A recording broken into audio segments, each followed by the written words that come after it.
The golden chandeliers of Valmont Palace cast dancing shadows across the marble floors as King Alexander paced back and forth in his private study. His usually calm demeanor had cracked, revealing the storm brewing beneath. The evening news had just finished broadcasting, and the headlines were devastating for the royal family. Queen Isabella sat quietly in the corner, her hands folded in her lap, watching her husband of 30 years struggle with a decision that would change everything. She had seen him angry before, but never like this. The veins in his neck were visible, his jaw clenched so tight she worried he might break his teeth. 30 years, he muttered, stopping to stare out the tall windows overlooking the royal gardens. 30 years I've trusted her, defended her, stood by her side through every scandal and controversy. Isabella knew exactly who he was talking about. Lady Catherine Pemberton, his closest advisor and rumored confidant, had been caught in a scandal that threatened to bring down the entire monarchy. The leaked documents showed she had been selling royal secrets to foreign governments for over a decade. But that wasn't the worst part. The worst part was the personal betrayal. Hidden among the leaked files were private conversations between Catherine and King Alexander. Conversations that revealed intimate details about their relationship that went far beyond professional boundaries. The media was having a field day, and the people were demanding answers. Alexander? Isabella said softly, her voice barely above a whisper. You have to make a choice. The crown comes first. It always has. He turned to face her, and she could see the pain in his eyes. This wasn't just about politics or public image. This was about a man who had to choose between his heart and his duty, between the woman he loved and the throne he was born to protect. The heavy oak door creaked open, and their son, Prince William, stepped inside. At 28, he had his father's strong jawline and his mother's intelligent eyes. He had been the heir apparent since birth, groomed for this moment when the family would need strong leadership. Father, the Prime Minister is here, William said, his voice steady despite the chaos surrounding them. He says the Parliament is calling for an emergency session tomorrow morning. They want Lady Catherine removed from all royal duties immediately. King Alexander closed his eyes and took a deep breath. He had known this moment would come eventually. Catherine had always been too ambitious, too willing to take risks. But he had been blinded by his feelings for her, unable to see the warning signs that everyone else had noticed years ago.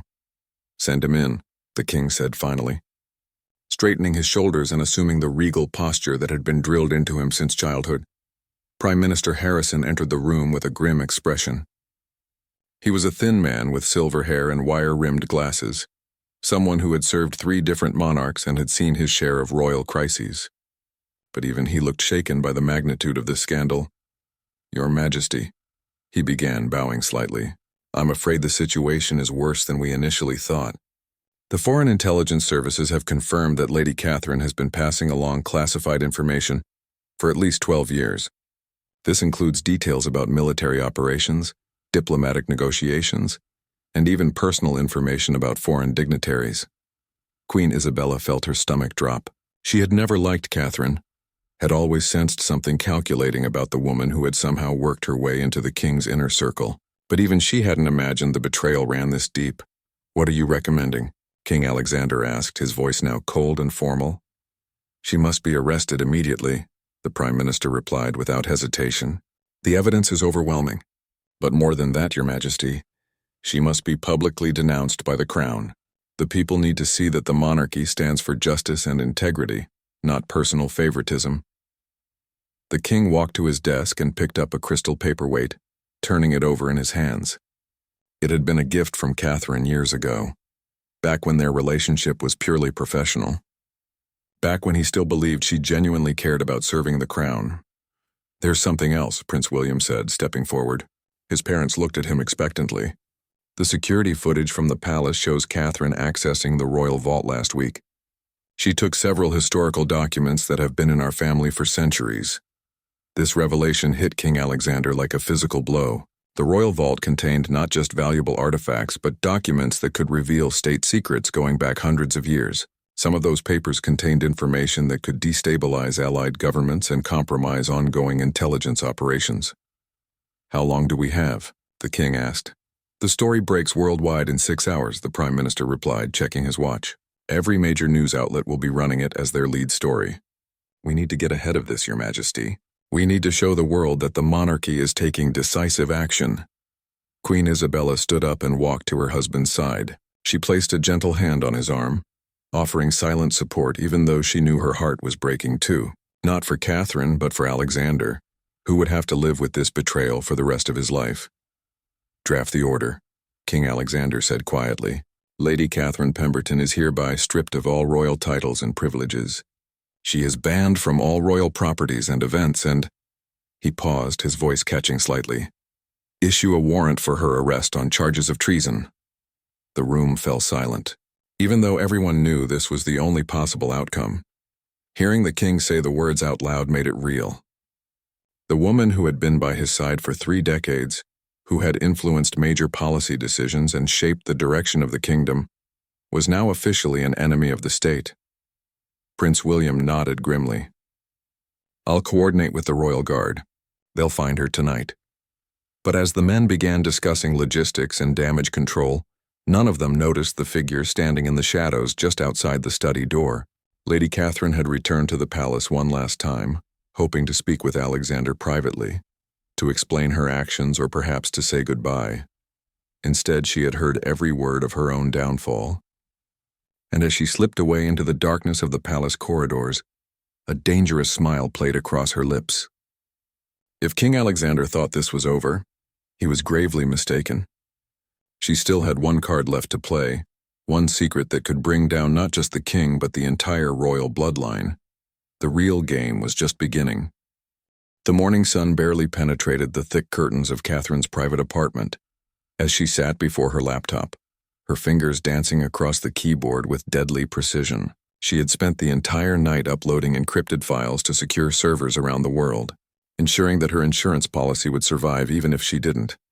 Her phone buzzed constantly with calls from reporters, government officials, and former allies who were now desperately trying to distance themselves from her. She ignored them all. There was only one call she was waiting for, and when it finally came, she answered on the first ring. Did you see the news? The voice on the other end asked in accented English. Of course I did, Catherine replied calmly, sipping her morning tea as if this were just another ordinary day. Alexander always was predictable when cornered. The caller was Viktor Petrov, a high-ranking intelligence officer from a neighboring country who had been Catherine's primary contact for over a decade. Their relationship had started as purely transactional, but over the years it had evolved into something more complex. Viktor wasn't just her handler. He was the only person who truly understood the game she had been playing. The extraction team is ready, Viktor continued. We can have you out of the country within hours. New identity, new life, complete protection. Catherine walked to her bedroom window and looked out at the palace gardens where she had spent countless hours walking with King Alexander, discussing policy and sharing secrets. Those days felt like a lifetime ago now. Not yet, she said firmly. I have unfinished business here. Catherine, be reasonable. The royal guard will be here soon. This is not the time for revenge. She laughed, a sound that would have chilled anyone who knew her well. This isn't about revenge, Viktor. This is about survival, mine, and surprisingly Alexander's too. Meanwhile, across the palace grounds, Prince William was coordinating the largest security operation in the kingdom's recent history. The royal guard had been searching for Catherine all night, but she seemed to have vanished like smoke. Every safe house, every known associate, every possible escape route had been covered, yet somehow she remained one step ahead. Sir, Captain Morrison approached with a tablet in his hands.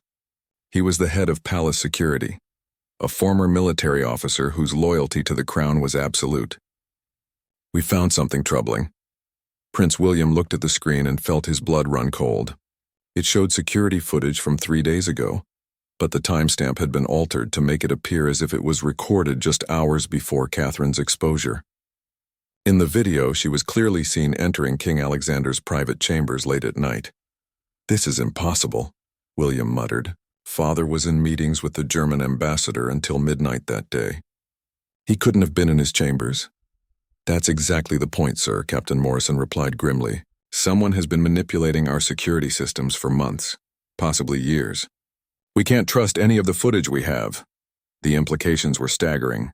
If Catherine could alter security footage, what else had she manipulated?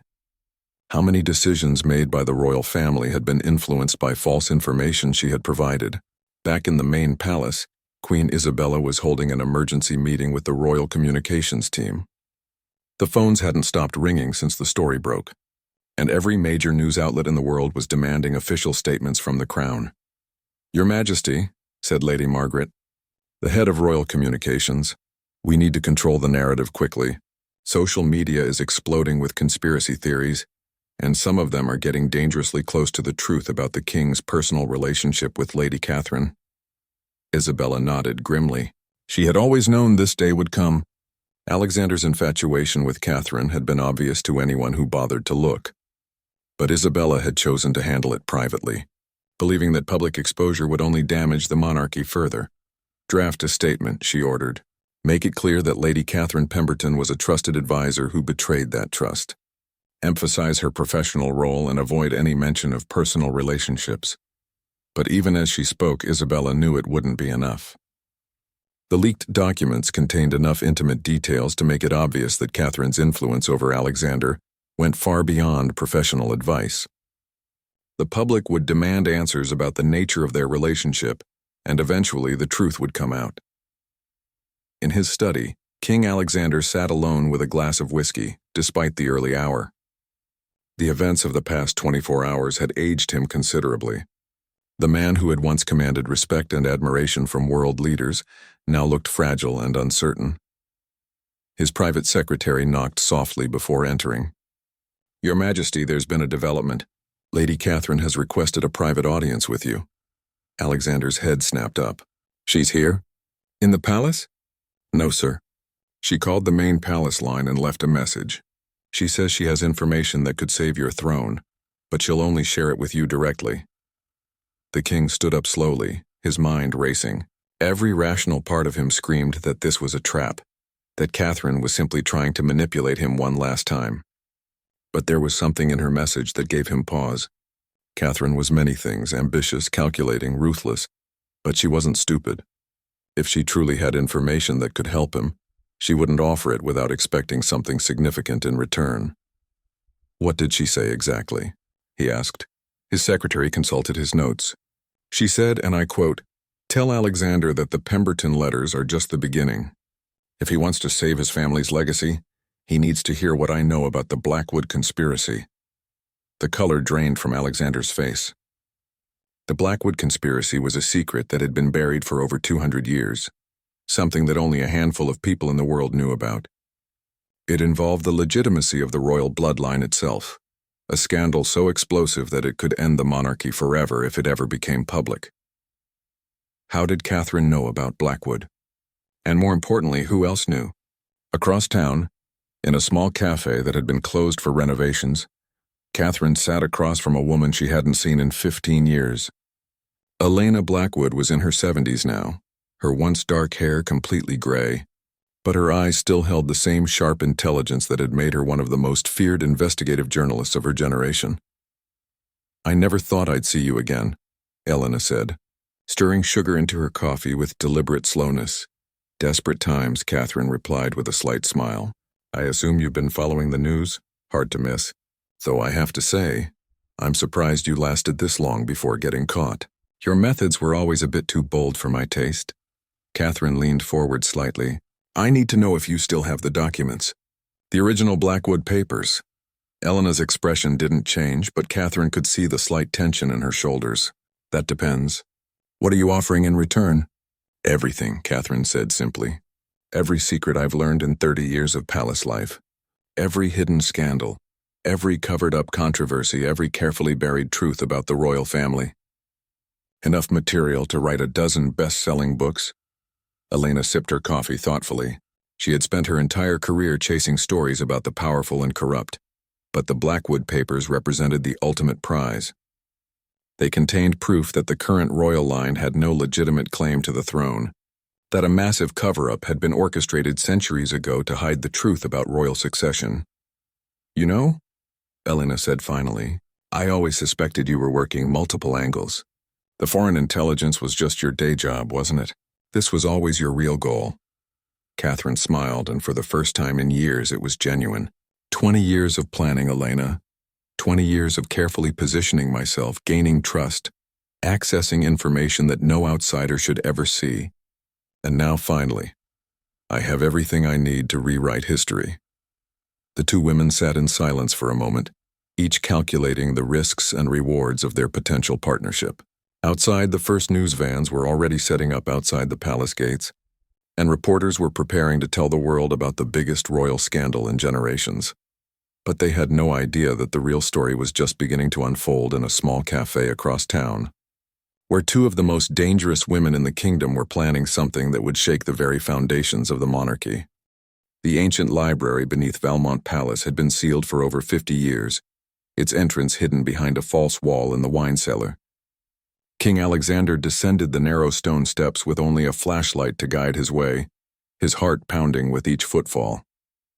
He hadn't been down here since his father's death, when the old king had shown him the family's darkest secrets. The musty air filled his lungs as he reached the bottom, where centuries of royal documents lay preserved in climate-controlled cases. But Alexander wasn't here for the official records. He was searching for something much more dangerous: the original Blackwood papers that his great-great-grandfather had supposedly destroyed. His father had lied about destroying them. Kings always lied about the most important things. As Alexander searched through the dusty archives, his phone buzzed with an encrypted message from Catherine. The library beneath the palace. Section C, Shelf 7, behind the genealogy records. You have 1 hour before I release everything. His hands trembled as he found the hidden compartment exactly where she said it would be. Inside was a leather portfolio that looked far too new to contain centuries-old documents. As he opened it, he realized why. These were photographs of the original papers, along with modern analysis and DNA testing results that had been conducted in secret. The truth was worse than he had imagined.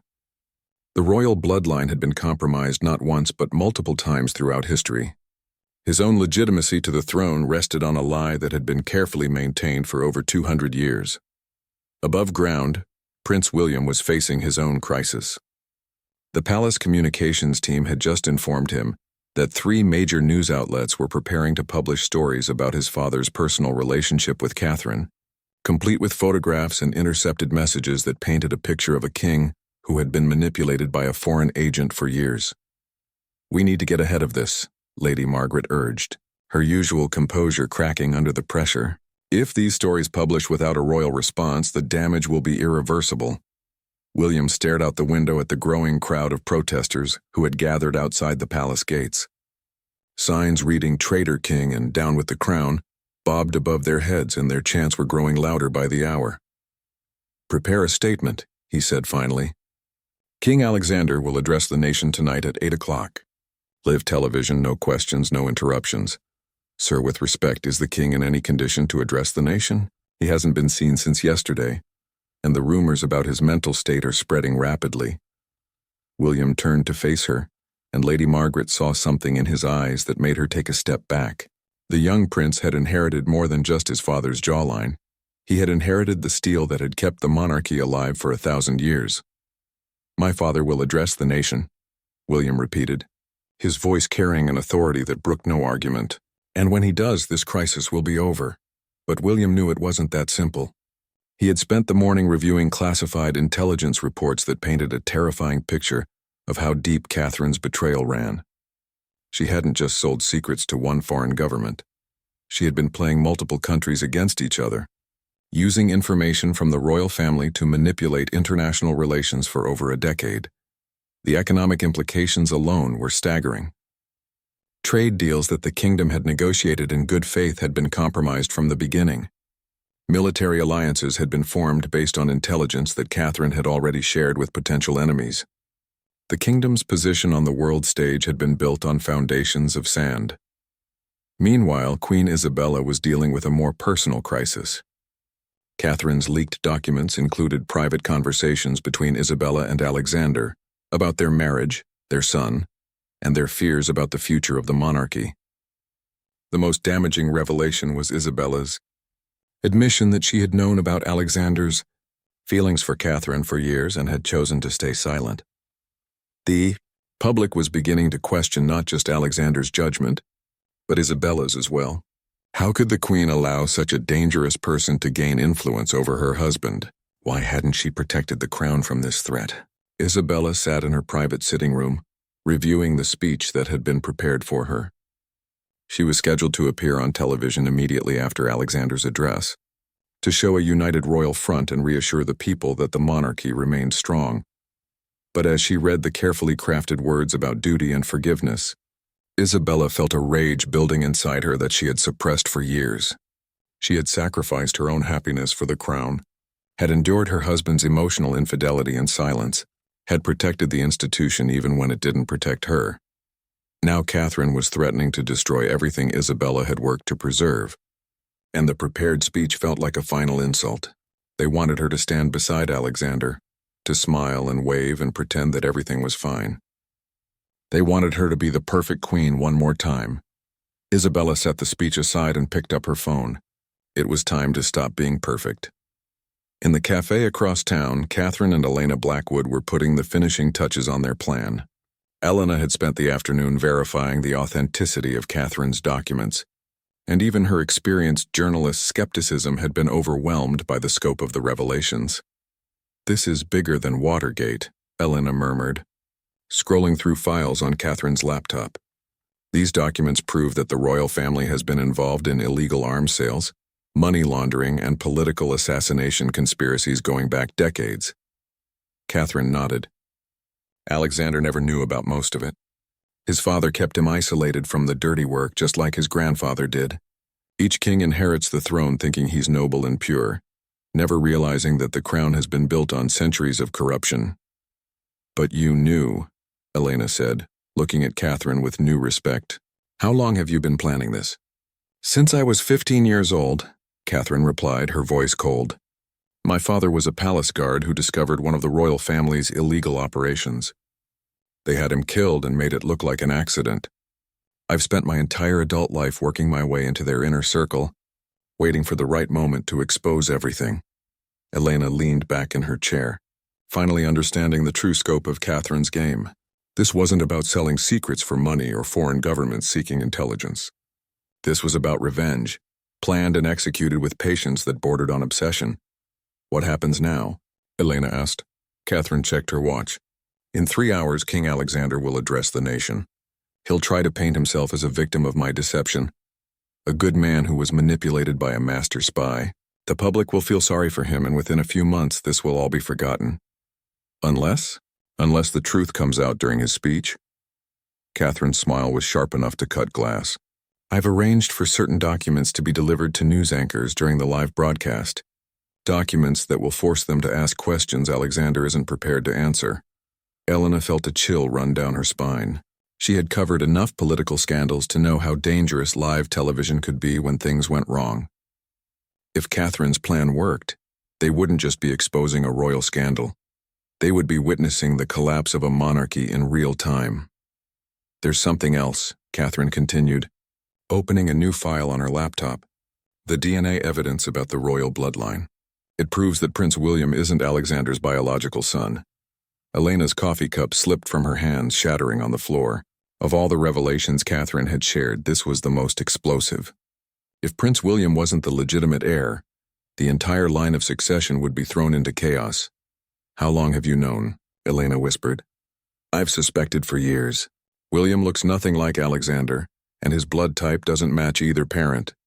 I finally confirmed it 6 months ago when I gained access to medical records from his birth." Elena stared at the DNA analysis on the screen, her mind racing through the implications. "Who's the father?" Catherine's smile turned triumphant. "Captain Morrison, head of palace security, Isabella's longtime lover, and the man who's been helping coordinate the search for me." The irony was almost too perfect. The man leading the effort to capture Catherine was also the biological father of the future king, and he had no idea that Catherine possessed the evidence to destroy his life, along with the royal families. As evening approached and the time for King Alexander's address drew near, Catherine made her final preparations. She had spent 20 years of her life orchestrating this moment, and she intended to enjoy every second of it.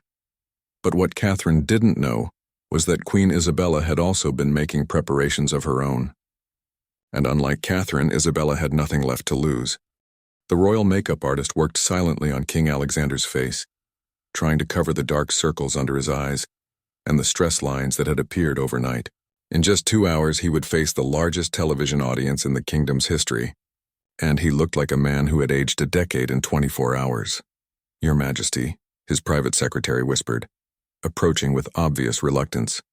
"There's been another development. 3 news anchors have received packages containing additional documents about Lady Catherine's activities. They're threatening to ask about them during tonight's broadcast." Alexander's reflection in the mirror showed a man barely holding himself together. The documents he had found in the palace library had shattered his understanding of his own family's history. Learning that his legitimacy to the throne was questionable was devastating enough, but discovering that his son might not be his biological child had broken something fundamental inside him. "What kind of documents?" he asked, his voice barely above a whisper. "We don't know yet, sir. The news directors are being very secretive about their content, but our intelligence sources suggest they involve financial records and possibly genetic evidence." The makeup artist finished her work and stepped back, but Alexander could still see the fear in his own eyes. How had Catherine managed to stay several steps ahead of them? How had she obtained information that even he didn't know existed? Across the palace, Queen Isabella was preparing for her own appearance, but not in the way anyone expected. Instead of the conservative blue dress that had been selected by the royal stylists, she had chosen a dramatic black gown that she hadn't worn since her father's funeral 20 years ago.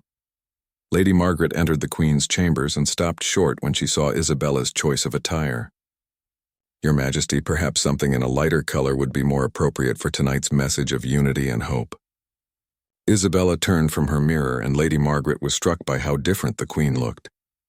Gone was the careful composure and diplomatic smile that had defined her public persona for 3 decades. In its place was something fierce and uncompromising. "I won't be delivering the prepared remarks," Isabella said calmly. "I'll be telling the truth. Ma'am, with all due respect, perhaps we should discuss this with the king first." "The king has had 30 years to discuss things with me," Isabella interrupted. "Tonight I speak for myself." Lady Margaret felt panic rising in her chest. The entire communication strategy depended on presenting a united royal front. If the Queen went off script during live television, there was no telling what damage she might do to the monarchy. "Your Majesty, I understand you're upset about the Catherine situation, but we need to think about the greater good of the crown." Isabella's laugh was cold and bitter. "The greater good of the crown? Do you know what I've sacrificed for the greater good of the crown, Margaret? Do you have any idea what I've endured in silence?" Meanwhile, Prince William was in his own chambers, staring at a set of documents that had been anonymously delivered to his office an hour earlier. The DNA test results were clear and undeniable.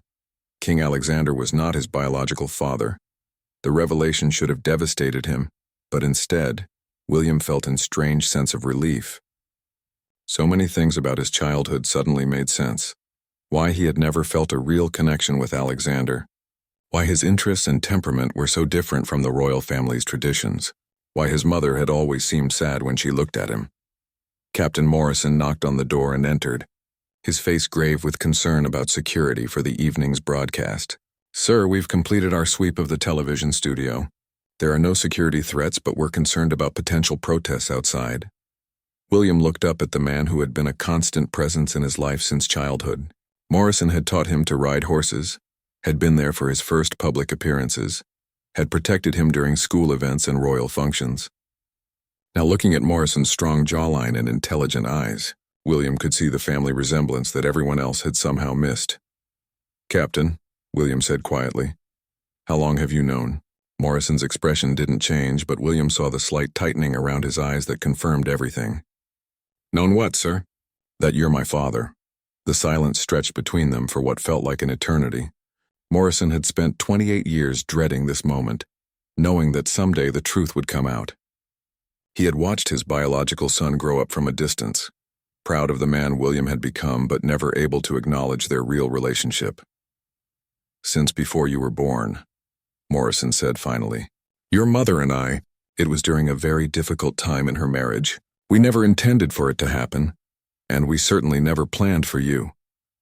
William stood up and walked to the window, looking out at the crowds gathering outside the palace. "Does he know?" King Alexander? I don't believe so. Your mother has protected that secret with her life. And now Catherine knows too. Morrison nodded grimly. If she reveals it tonight, it won't just destroy the king. It will throw the entire line of succession into chaos. Parliament will demand investigations, DNA tests, constitutional crises. The monarchy might not survive. William turned back to face the man who was both his father and his protector. What would you do if you were in my position? Morrison considered the question carefully. I would tell the truth before someone else does. Control the narrative instead of letting it control you. In her apartment across town, Catherine was making final preparations for the evening's entertainment. She had timed everything perfectly. The documents would be delivered to news anchors just minutes before the king's address began, giving them no time to verify the information, but creating irresistible pressure to ask hard questions during the broadcast. Elena Blackwood sat across from her, laptop open, ready to publish the most explosive story of her career the moment King Alexander stepped in front of the cameras. Are you sure about this timing? She asked. Once we release this information, there's no taking it back. Catherine poured herself a glass of wine, her hands steady despite the magnitude of what they were about to unleash. I've been sure about this for 20 years. Tonight, the truth finally comes out. Her phone buzzed with a text message from Victor, her foreign intelligence contact. Extraction team standing by. Say the word and you're out of the country in 30 minutes. Catherine deleted the message without responding. She had never intended to run. This had always been about staying to watch the monarchy burn, to see justice for her father's death and all the other victims of royal corruption over the centuries. There's something you should know, Elena said, closing her laptop. I've been investigating the royal family for decades, and I've never found evidence of the political assassinations you mentioned. Are you certain about those documents? Catherine's expression didn't change, but something cold flickered in her eyes. Some truths are more important than facts, Elena. Sometimes you have to create the evidence that should exist. Elena felt her stomach drop. You're saying you fabricated some of the documents? I'm saying that the royal family has gotten away with crimes for centuries, because people like you worry too much about proof and not enough about justice. Tonight we level the playing field. Elena stared at the woman she had thought was a fellow truth-seeker and realized she had been manipulated just as thoroughly as King Alexander. Catherine wasn't interested in exposing the truth. She was interested in destroying the monarchy by any means necessary, even if it meant creating lies that would be impossible to disprove.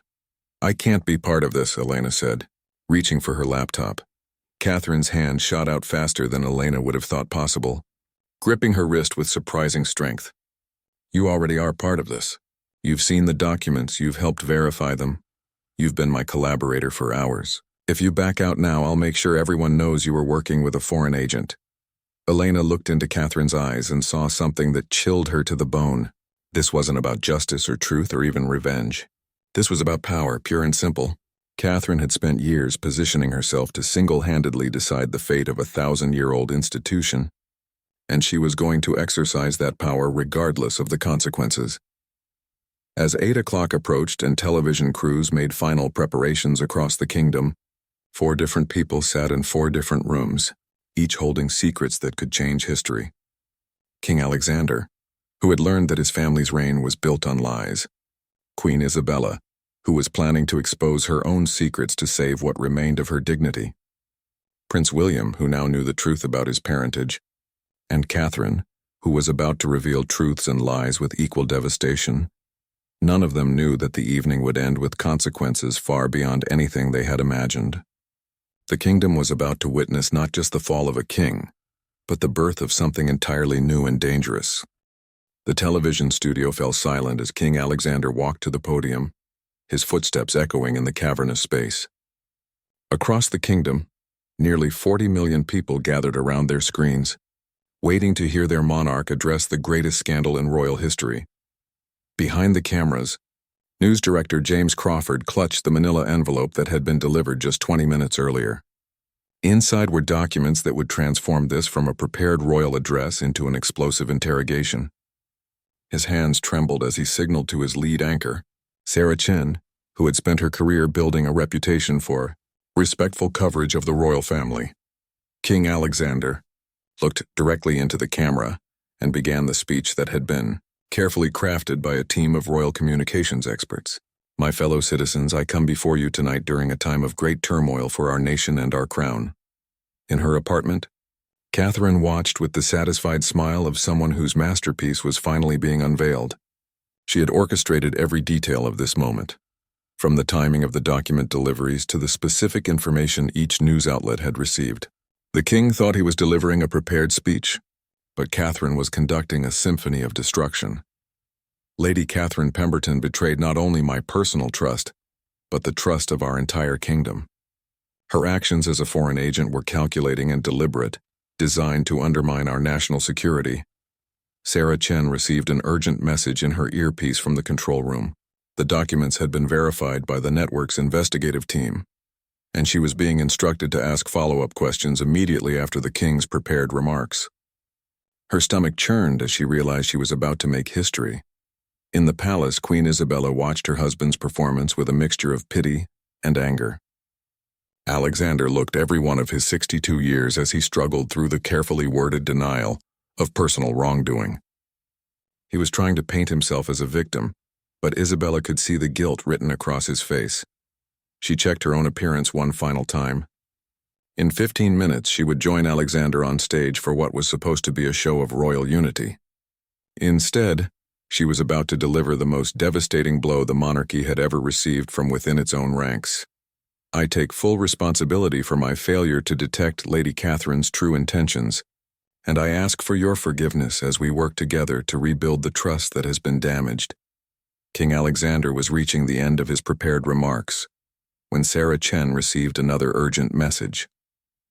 The control room had just received additional documents, these ones containing financial records that showed massive payments from the royal treasury to offshore accounts controlled by Lady Catherine. But there was something else in the latest delivery that made Sarah's blood run cold. Medical records, DNA test results, and what appeared to be intercepted communications between Queen Isabella and Captain Morrison, going back nearly 30 years.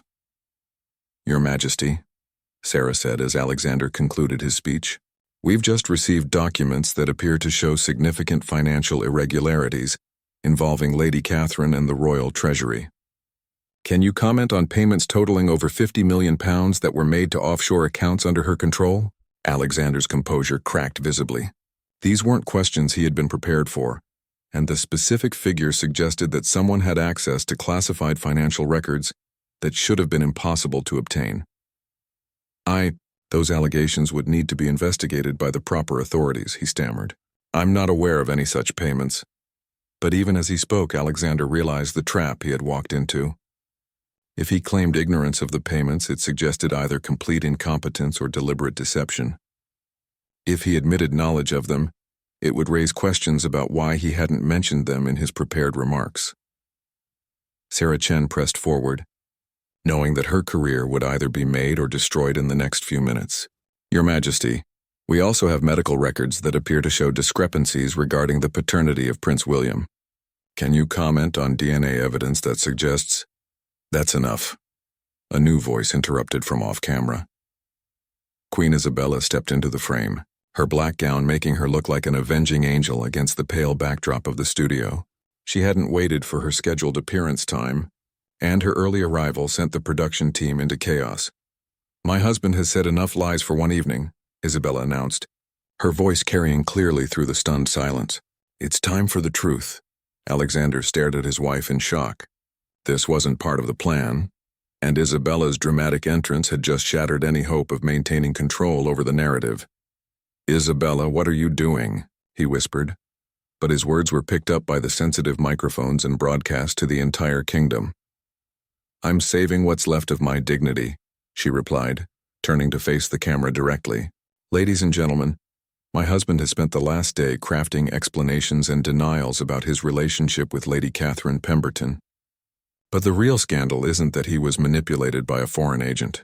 The real scandal is what our family has been hiding for decades. In living rooms across the kingdom, people leaned closer to their televisions. This was no longer a political crisis.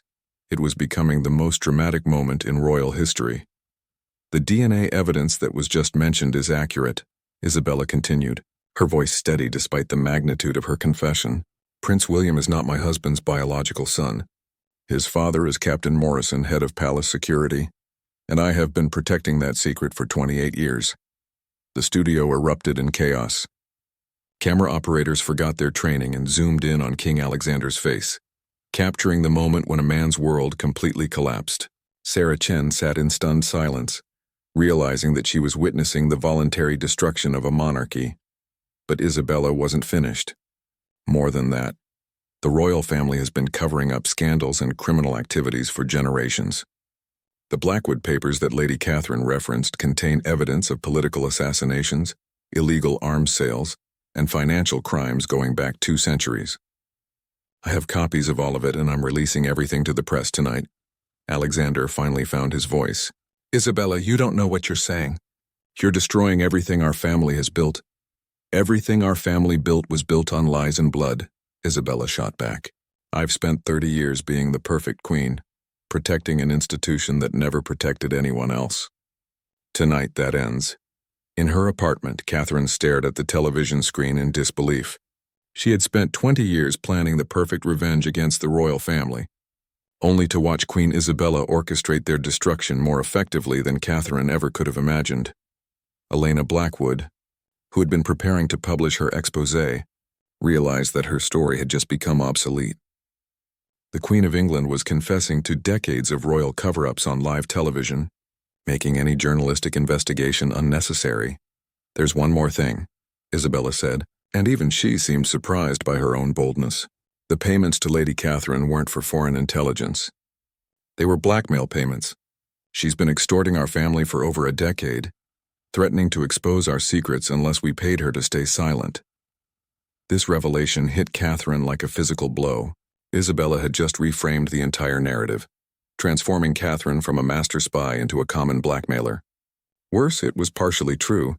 Catherine had been accepting payments in exchange for her silence about various royal scandals, though the foreign intelligence operation had been real as well.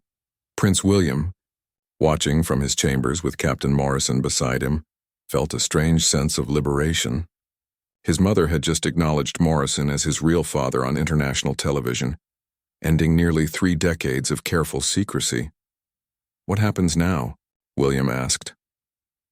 Morrison, who was still processing the fact that his relationship with Isabella had just been revealed to the world, shook his head slowly. "I honestly don't know. There's no precedent for this." Back in the studio, Sarah Chen had recovered enough to ask the question that everyone was thinking. "Your Majesty, are you saying that the monarchy itself is illegitimate?" Isabella looked directly into the camera, and for the first time in years she smiled genuinely. "I'm saying that the monarchy as it has existed is over. What comes next will be decided by the people of this kingdom, not by the lies and secrets of the past." King Alexander, who had remained silent during his wife's devastating revelations, finally stood up from his chair. "I hereby abdicate the throne," he said quietly, effective immediately. The words hung in the air like a death sentence. In less than an hour, a 1,000-year-old institution had been brought to its knees not by revolution or war, but by the confessions of its own queen. As news anchors across the kingdom struggled to process what they had just witnessed, Catherine realized that her carefully planned revenge had spiraled completely out of her control. She had wanted to destroy King Alexander, but Isabella had just destroyed the entire monarchy. The game was over, but nobody had won. The hours immediately following King Alexander's abdication descended into chaos, unlike anything the kingdom had seen in centuries. Emergency sessions were called in Parliament, while constitutional scholars worked frantically to determine what legal framework could possibly apply to a situation where the monarch had voluntarily dissolved the crown during a live television broadcast. Prime Minister Harrison stood in his office at 2 a.m., surrounded by legal advisors, military commanders, and intelligence officials, all trying to make sense of a constitutional crisis that had no precedent in democratic history. The phone calls hadn't stopped since the broadcast ended. World leaders demanding explanations, financial markets in freefall, and millions of citizens demanding answers to questions that nobody knew how to address. "What's the legal status of Prince William?" asked the Attorney General, her voice hoarse from hours of emergency consultations. If Alexander was never the legitimate king due to the Blackwood conspiracy, and William isn't even Alexander's biological son, then who has any claim to the throne? Harrison rubbed his temples, feeling the weight of a nation's future pressing down on him. According to our research, if the Blackwood papers are authentic, the legitimate royal line died out in 1823. Everything since then has been based on falsified documents and covered-up illegitimacies.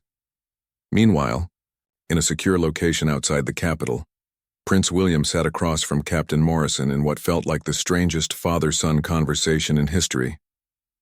The man he had called Sir for 28 years was actually his biological father, and they were discussing whether William should claim a throne that might not even legally exist. "The country needs leadership," Morrison said quietly. "Parliament is in chaos. The military doesn't know who they're supposed to take orders from. And there are already reports of civil unrest in 3 major cities." William stared out the window at the armored vehicles that had been positioned around the safe house. "But what kind of leadership can I provide? I'm not a legitimate heir by blood, by law, or by any traditional measure. I'm just a man whose entire life has been built on lies." "Maybe that's exactly what the country needs right now," Morrison replied. "Someone who understands that leadership isn't about bloodlines or ancient claims. Someone who can build something new."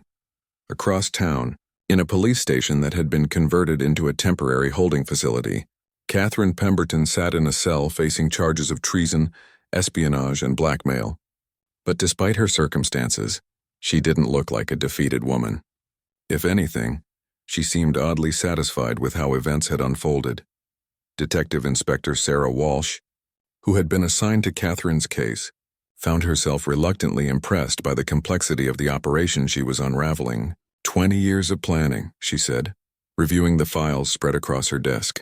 "You positioned yourself perfectly to bring down the entire monarchy." Catherine smiled from behind the reinforced glass. "I positioned myself to expose the truth. What the monarchy chose to do with that truth was their decision. But you never intended for Queen Isabella to confess everything, did you? That wasn't part of your plan." "No," Catherine admitted. "Isabella surprised me. I thought she was just another royal spouse, willing to sacrifice anything to protect the crown. I never imagined she had the courage to destroy it herself." Detective Walsh leaned forward. "Why did you really do this? And don't give me the story about your father's death. Our investigation shows he died in a legitimate accident 15 years ago, not 30. Catherine's expression didn't change, but something flickered in her eyes.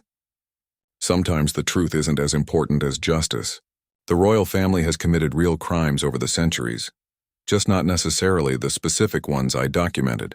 Does it matter if I had to adjust some details to ensure they finally faced consequences?" The admission sent a chill through Detective Walsh. Catherine had essentially confessed to fabricating evidence while simultaneously claiming moral justification for doing so. It was the mindset of someone who had appointed herself judge, jury, and executioner for an entire institution. In her private chambers at the palace, Queen Isabella was packing personal belongings while government officials debated whether she could legally continue to live in royal residences. The palace felt different now. Not like a home or even a prison, but like a museum of a dead civilization. Lady Margaret knocked softly before entering.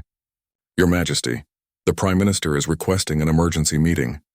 Parliament wants to discuss the transition process." Isabella looked up from the photo albums she had been sorting. Images of 30 years of royal functions, state dinners, and ceremonial events that now felt like artifacts from another world. Transition to what? There's nothing to transition to. There are discussions about establishing a constitutional republic, or possibly finding some distant relative who might have a legitimate claim to the throne. The constitutional scholars are reviewing genealogical records going back 5 centuries. Isabella laughed, but there was no humor in it. "Let me save them the trouble. Every royal line in Europe has been compromised by illegitimate births, political marriages, and strategic adoptions. If you dig deep enough into any monarchy, you'll find that the divine right of kings is just a convenient fiction maintained by careful record-keeping and selective memory." Her honesty was striking. Even after destroying her own family's claim to power, Isabella retained the analytical intelligence that had made her an effective queen for 3 decades. "What will you do now?" Lady Margaret asked. "I'm going to write a book," Isabella said simply. The real history of the royal family. Not the sanitized version we've been feeding the public for generations, but the actual truth about how power really works in this country. As dawn broke over the kingdom, emergency broadcasts were informing citizens that the government was implementing temporary measures to maintain order, while constitutional experts worked to establish a new form of governance. The stock market had crashed, several embassies had been evacuated, and international observers were describing the situation as unprecedented in modern democratic history. But in the midst of the chaos, something unexpected was happening. Public opinion polls conducted overnight showed that a majority of citizens actually supported Queen Isabella's decision to reveal the truth, even if they disagreed with her methods. There was a sense that the country had been living with lies for too long, and that starting fresh might be better than continuing to build on false foundations. Prince William appeared on television again that evening, this time without the formal trappings of royalty. He wore a simple dark suit and spoke from what appeared to be an ordinary office, not a palace. "I will not claim a throne that was never legitimately mine," he announced, "but I'm willing to serve this country in whatever capacity the people decide is appropriate, whether that's as an elected leader, an appointed administrator, or simply as a citizen working to rebuild what we've lost." The speech was widely praised for its humility and honesty, qualities that had been noticeably absent from royal communications for generations. More importantly, it offered a path forward that didn't require anyone to pretend that the old system had been.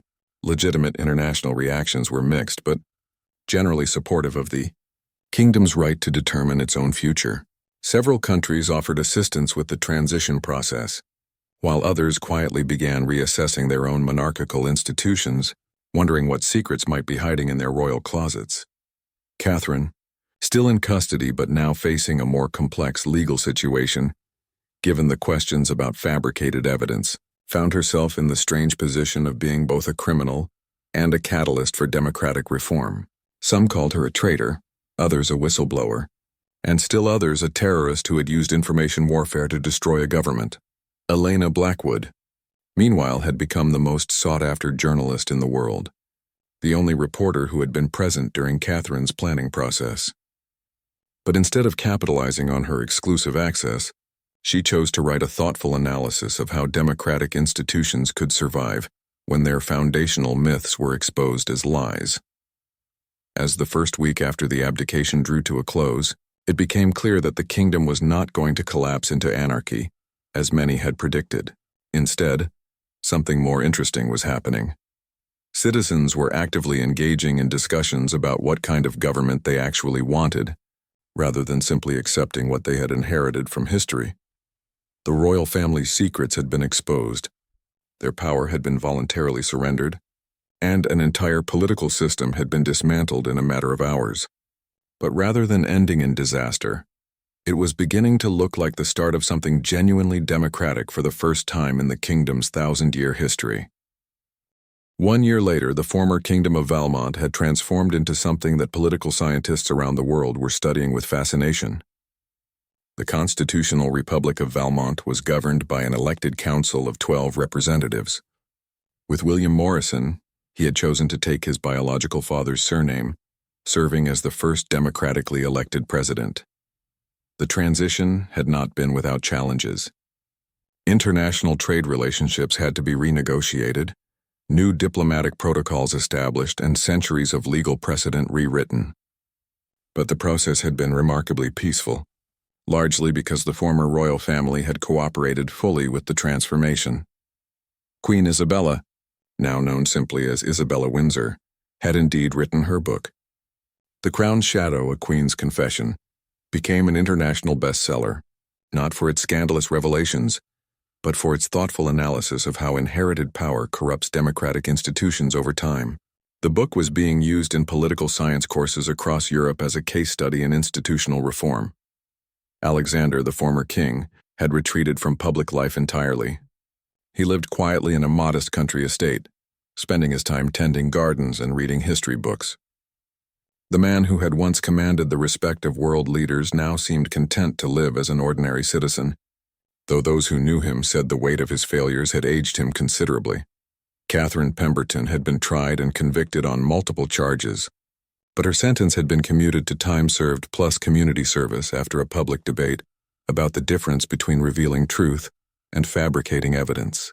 She now worked for a transparency organization, helping other countries investigate government corruption, though always under strict supervision, to ensure she wasn't manufacturing evidence to support her investigations. The most unexpected transformation had been Captain Morrison's evolution into a respected political leader.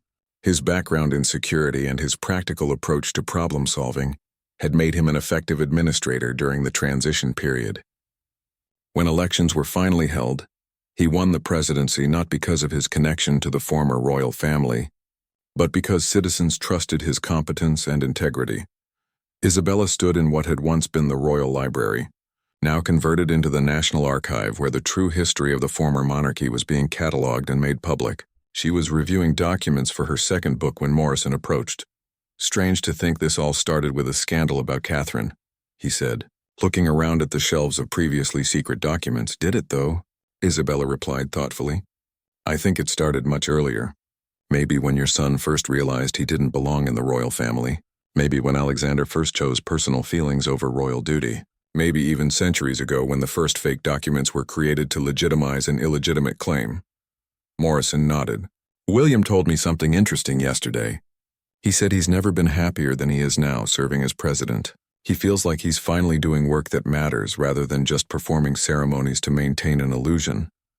That was perhaps the most remarkable outcome of the entire crisis. William had discovered that he was far more effective as an elected leader than he had ever been as a prince. Without the burden of inherited authority, he was free to make decisions based on merit rather than tradition, and the results had been impressive. The new republic was implementing progressive policies on education, healthcare, and economic development that would have been impossible under the old system, where change required overcoming centuries of precedent and protocol. "Do you think Catherine planned all this?" Isabella asked. "The democracy, the peaceful transition, the positive outcomes?" Morrison considered the question carefully. "I think Catherine wanted revenge, and she was clever enough to create conditions that could lead to change. But I don't think she cared whether that change was positive or negative. That part was up to us. It was a sobering thought. Catherine's manipulations had created the opportunity for transformation. But the actual work of building something better had fallen to people who chose to see crisis as a chance for improvement rather than an excuse for chaos." Elena Blackwood's follow-up book, After the Crown: Democracy from the Ashes of Monarchy, had documented the transition process in detail. Her analysis suggested that the peaceful transformation had been possible only because key figures, particularly Isabella and William, had chosen truth and service over self-preservation. The international community had watched Valmont's transition with a mixture of admiration and concern. Several other European monarchies had quietly begun reviewing their own succession laws and transparency policies, nervous about what secrets might be lurking in their own histories. But there had also been positive diplomatic outcomes. The new republic's commitment to transparency and democratic governance had actually strengthened its international relationships. Trade partnerships were more robust when based on mutual respect between democratic governments, rather than ceremonial relationships between royal houses. As Isabella prepared to leave the archive that evening, she reflected on how different her life had become. Instead of attending ceremonial functions and maintaining diplomatic facades, she now spent her time researching historical truth and writing about the real mechanisms of power. The work was more meaningful than anything she had done as queen. Even though it carried none of the prestige or recognition, she had discovered that destroying an institution she had spent 30 years serving had been the most liberating act of her life. William called her that evening with news about the latest public approval ratings. The new government was enjoying unprecedented popular support, largely because citizens felt they finally had real influence over their country's direction. "Sometimes I wonder what would have happened if Catherine had never exposed everything," William said during their conversation. "We would have continued lying to ourselves and the world." Isabella replied without hesitation. "Alexander would have passed the crown to you. You would have lived your entire life pretending to be something you weren't, and the cycle of deception would have continued for another generation. Do you think we made the right choice?" Isabella looked out her window at the city lights, where millions of citizens were living their lives in a country that was finally honest about its own history. I think we made the only choice that allowed us to sleep at night. The conversation turned to practical matters, upcoming legislation, international trade negotiations, and the endless details of governing a country that was still defining what it wanted to become. It was the kind of conversation that Isabella had never been able to have as queen, when her role was ceremonial rather than substantive. As the first anniversary of the abdication approached, historians were already beginning to analyze the Valmont transformation as a unique case study in peaceful democratic transition. The fact that a monarchy had voluntarily dissolved itself and successfully transformed into a functioning democracy was unprecedented in modern history. Catherine, now working with international transparency organizations, had written her own account of events. The Architecture of Truth was a complex analysis of how information warfare could be used to expose institutional corruption. The book was controversial because it neither condemned nor celebrated her methods, instead examining them as tools that could be used for either constructive or destructive purposes. The final chapter of Catherine's book posed a question that had become central to political discussions worldwide. If democratic institutions are built on lies, is destroying those lies an act of treason or patriotism? Different countries were reaching different conclusions. Some had strengthened their transparency laws and begun proactive disclosure of historical secrets. Others had reinforced their official narratives and cracked down on unauthorized revelations. But in Valmont, the question had been answered definitively. Truth, however painful, was preferable to comfortable lies. Democracy, however messy, was more legitimate than inherited authority. And change, however disruptive, was better than perpetuating systems that served the past rather than the future. As Isabella finished her evening routine in the modest apartment she now called home, she realized that the royal scandal that had destroyed her old life had also created her new one. The woman who had once been Queen of Valmont was now simply Isabella Windsor, citizen of the Republic, author, and advocate for democratic reform. It was a smaller life in terms of public recognition, but a larger one in terms of personal meaning. And for the first time in 30 years, Isabella Windsor went to sleep knowing that she had told the truth about who she was and what she believed. The monarchy was dead, but the people it had served were finally free to decide what came next. In the end, that turned out to be the greatest gift the royal family could have given their country: the chance to choose their own future instead of inheriting someone else's past.